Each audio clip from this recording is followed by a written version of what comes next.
Hi, இது உங்களுக்கான வீடியோவா கண்டிப்பாக இருக்கும். இந்த வீடியோவில் நம்ம எதை பற்றி பார்க்க போகிறோம் அப்படின்னா, ஒரு 4 டிப்ஸ் நம்ம வந்து ரொம்ப ஈஸியாகவே கன்சீவ் ஆகுறதுக்கு, ரொம்ப குயிக்காக கன்சீவ் ஆகுறதுக்கு ஒரு 4 டிப்ஸ் பற்றி பார்க்கலாம். இந்த 4ம் நீங்கள் இந்த ஃபுட்டு சாப்பிடுங்க, இல்லை இந்த மாதிரி டயட் மெயின்டைன் பண்ணுங்கள், இல்லை இந்த மாதிரி டேப்லெட்ஸ் எடுத்துக்கோங்க, அந்த மாதிரி எதுவும் இல்லை. நம்ம வந்து டெய்லி லைஃப் ரொட்டீனில் நம்ம சின்ன சின்ன சேஞ்சஸ் பண்ணுறது மூலமாக நம்ம எப்படி ஈஸியாக குயிக்காக கன்சீவ் ஆகலாம் அப்படிங்கிறத பற்றி இந்த வீடியோவில் நம்ம ரொம்ப டீட்டெயிலாக பார்ப்போம். அதுக்கு முன்னாடி நீங்கள் இன்னும் சேனலை சப்ஸ்கிரைப் பண்ணலைன்னா மறக்காமல் சப்ஸ்கிரைப் பண்ணிடுங்க. நம்ம வந்து டெய்லியும் இருக்கக்கூடிய ரொட்டீன் லைஃப்பில் சின்ன சின்ன சேஞ்சஸ் பண்ணுறதுனால நம்மளால் ஈஸியாக கன்சீவ் ஆக முடியுமா அப்படின்னு கேட்டால் கண்டிப்பாக முடியும். அதுக்கு ரீசன்ஸும் இருக்குது.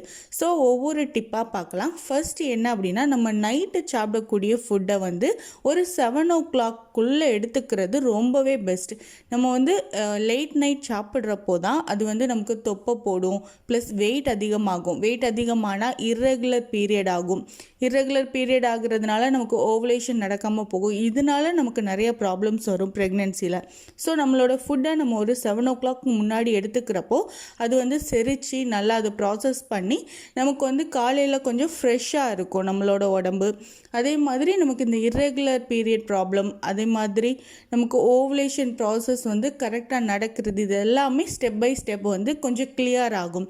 ஸோ உங்களோட ஃபுட்டோட ஹேபிட் வந்து நீங்கள் வந்து ஃபுட்டை எடுத்துக்கிறப்போ ஓகே, நீங்கள் வந்து ஒரு ஜங்க் ஃபுட்டே எடுத்துக்கிறீங்கன்னா கூட டெய்லியும் எடுத்துக்காதீங்க. ஆனால் உங்களுக்கு சப்போஸ் நீங்கள் எடுத்துக்கிறீங்கன்னா கூட ஒரு 7 o'clock முன்னாடி உங்களோட டின்னரை முடிச்சிட்டிங்க அப்படின்னா ரொம்பவே பெஸ்ட். அதே மாதிரி நைட்டு நீங்கள் வந்து பால் குடிக்கிறவங்களா இருந்தீங்கன்னா கூட நீங்கள் அதையுமே ஒரு 7 o'clock இல்லை 7:30க்கு முன்னாடி நீங்கள் முடிச்சுட்டு அதுக்கப்புறம் கொஞ்சம் நேரம் வீட்டில் பேசிவிட்டு அதுக்கப்புறம் நீங்கள் தூங்க போங்க. இது வந்து பெஸ்ட்டு டிப்.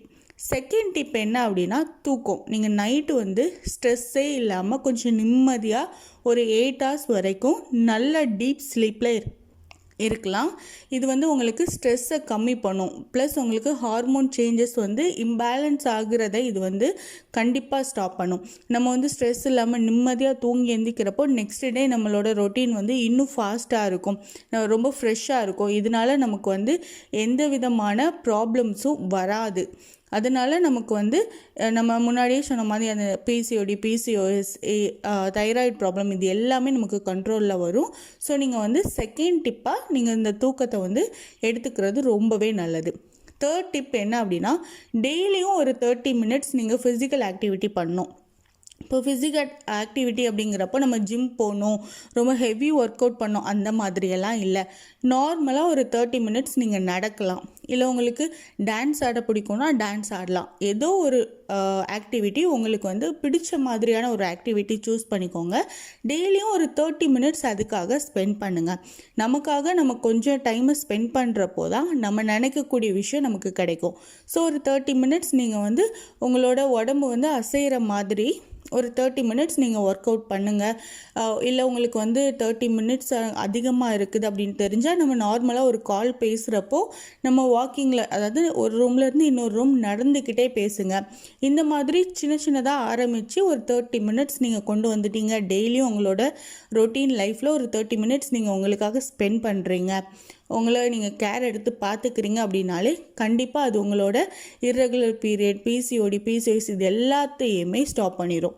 இது எல்லாம் உங்களுக்கு இருந்துச்சுன்னா அது கண்டிப்பாக கம்மியாகும். இல்லை உங்களுக்கு இல்லை அப்படின்னா இனி வராமல் பார்த்துக்கும். ஸோ நீங்கள் கண்டிப்பாக 30 minutes ஒரு டெய்லி ஆக்டிவிட்டீஸில் இருங்க. ரொம்ப நல்ல விஷயம் அப்படின்னு பார்க்குறப்போ அது நடக்கிறது தான். ஸோ நீங்கள் வந்து நடக்க ட்ரை பண்ணுங்கள். வெளியே போய் தான் நடக்கணும்னு இல்லை, வீட்டுக்குள்ளேயே நீங்கள் நடக்கலாம். நார்மல் இல்லை 8 போட்டு தான் நடக்கணுமா அப்படின்னா அப்படிலாம் இல்லை. நார்மலாக நீங்கள் ஒரு ரூம்லேருந்து இன்னொரு ரூமுக்கு போய் வந்தால் கூட போதும். ஆனால் கொஞ்சம் ஃபோக்கஸாக பண்ணணும், அவ்வளவுதான். ஃபோர்த்து டிப் என்ன அப்படின்னா, ஸ்ட்ரெஸ் இருக்கக்கூடாது. முக்கியமாக இந்த ஸ்ட்ரெஸ் வந்து உங்களோட ஓவலேஷன் டைமில், இல்லை நீங்கள் வந்து இன்டர்கோர்ஸில் இருக்கிறப்போ, இந்த மாதிரி பேபிக்கு ட்ரை பண்ணுறோமே, இந்த மாதம் நமக்கு பேபி கிடைக்குமா, நம்ம மாமி என்ன சொல்லுவாங்க, இல்லை நம்ம ஃப்ரெண்ட்ஸ் எல்லாம் கேட்பாங்களே, சுற்றி இருக்கிறவங்க வீட்டுக்கு வரவங்க எல்லாம் இன்னும் குழந்தை இல்லையான்னு கேட்குறாங்களே, இந்த மாதிரி எதுவுமே மைண்டுக்கு எடுத்துக்காதீங்க. கொஞ்சம் கஷ்டமாக தான் இருக்கும். ஏன்னா எல்லோரும் கேட்க நமக்கு பழகிருக்கும். அது வந்து நீங்கள் அதை வந்து ஒரு பொருட்டாகவே எடுத்துக்காமல் ஸ்ட்ரெஸ் இல்லாமல் நீங்கள் கொஞ்சம் உங்கள் லைஃப்பை என்ஜாய் பண்ணி நீங்கள் வந்து பேபிக்கு ட்ரை பண்ணுங்கள். இந்த மாதிரி அட்லீஸ்ட் 1 மாதமாவது நீங்கள் ட்ரை பண்ணி பாருங்கள். உங்களுக்கு நல்லாவே பெஸ்ட்டு ரிசல்ட் கிடைக்கும். உங்களோட பார்ட்னரும் உங்கள் கூட நல்லா கம்பெனி கொடுக்குற மாதிரி, அதாவது உங்களோட லைஃப் ஃபுல்லாகவே உங்களுக்கு வந்து இன்னும் ரொம்ப ஹாப்பியான லைஃப் வர மாதிரியான ஒரு ஃபீல் இருக்கும். இந்த மாதிரி ட்ரை பண்ணி பாருங்கள். ஸ்ட்ரெஸ் ஆகாதீங்க. ஸ்ட்ரெஸ் ஆகுறதுனால தான் இர்ரெகுலர் பீரியட் வரும். இர்ரெகுலர் பீரியட் ஆயிடுச்சுனாலே நமக்கு ஓவுலேஷன் கண்டுபிடிக்கிறதே ரொம்ப கஷ்டமாக போகும். ஓவுலேஷன் நமக்கு கண்டுபிடிக்கல அப்படிங்கிறப்போ நமக்கு ப்ரெக்னென்சி கொஞ்சம் டவுட் தான். ஸோ நான் சொன்ன இந்த 4 ஸ்டெப்பையும் நீங்கள் ஃபாலோ பண்ணி பாருங்கள். இதுக்கு நம்ம பெருசாக மெனக்கடணும்லாம் இல்லை. நம்ம தூங்குறது, நம்ம சாப்பிட்றது, நம்மளோட ஆக்டிவிட்டி, நம்மளோட ஸ்ட்ரெஸ் லெவல் கம்மி பண்ணுறது, இவ்வளவு தான்.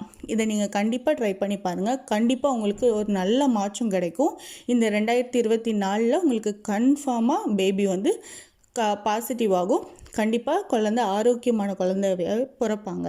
ஸோ இந்த மாதிரி யூஸ்ஃபுல்லான இன்ஃபர்மேஷன் தெரிஞ்சுக்க சேனலை லைக் பண்ணுங்கள், ஷேர் பண்ணுங்கள், சப்ஸ்கிரைப் பண்ணுங்கள்.